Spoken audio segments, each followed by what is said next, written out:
In today's video, I'm going to teach you how to download Webex recording video. To get started, open the Webex app and make sure you've already joined the meeting where you want to capture the recording. This is important because the recording controls only appear once you're inside an active meeting.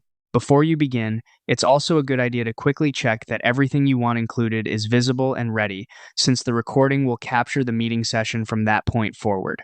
Once you're in the meeting, look at the control bar along the bottom of the Webex window.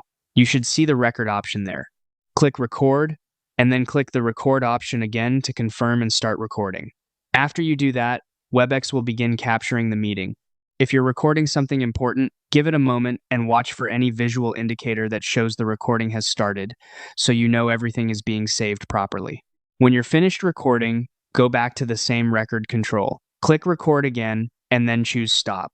This ends the recording and tells Webex that you're done capturing the meeting. Make sure you only stop once you've finished everything you want included, because anything after that won't be part of the saved video.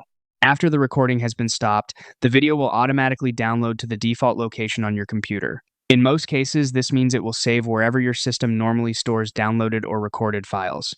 If you don't see it right away, give it a little time to finish processing, especially if the recording is longer. And that's it. As long as you join the meeting, start the recording from the control bar, stop it when you're done, and wait for the automatic download, you'll have your Webex recording saved on your computer.